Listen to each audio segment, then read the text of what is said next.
Nasawi ang isang lolo na may asthma matapos maudlot ang paggamit niya ng nebulizer. Nawalan kasi ng kuryente sa kanilang lugar. Nasa frontline ng balitang yan, si Bea de Guzman.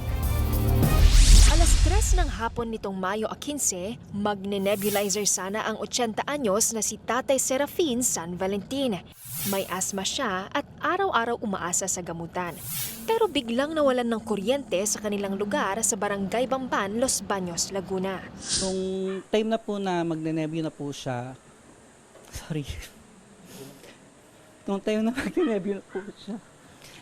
akala po namin saglit lang po mawawala yung kuryente. Tapos kasagsagan din po ng init noon. Ang ginawa na lang po namin magkakapatid, pinaypayan na lang po namin siya. Bumalik naman ang kuryente makalipas ang 3 oras. Pero huli na ang lahat. Saglit pa lang po siyang nagde-nebula pagka ng kuryente. Sumigaw na po siya na hindi na daw po niya kaya, dalhin na daw po siya sa ospital.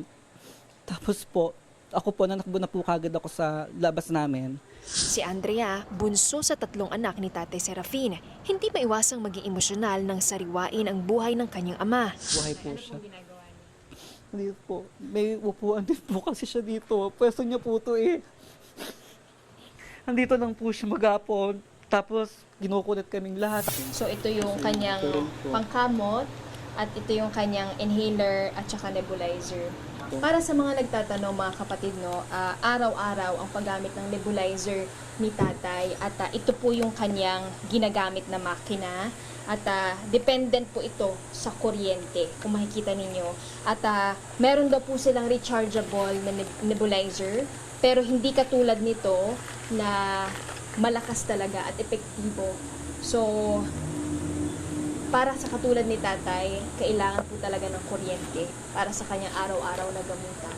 Hindi naman maiwasang questionin ng kanyang pamilya ang biglaan niyang pagpanaw. Kasi po nung araw na po yun,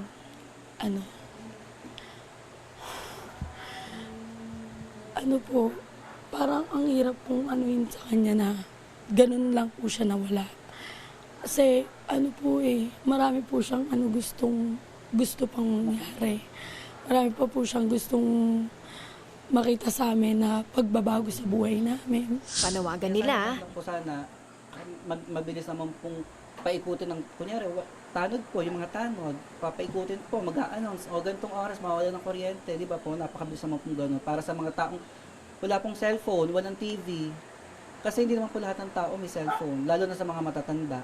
tumanggi sa panayam ang barangay, pero ganito rin ang panawagan ng iba pang residente.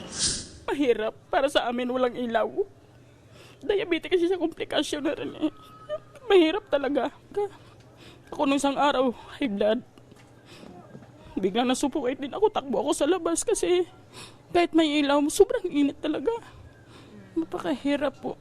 So dapat may announcement na for barangay na ibaba, mag-brown out. Ang mga kable ng kuryente kapag naputol o nawalan ng daloy, hindi lang ilaw ang namamatay, pati buhay pwedeng mawala. At sa kwento ni tatay, isang tahanan ang biglang tumigil. Isang pamilya ang naiwan sa dilim at pangungulila.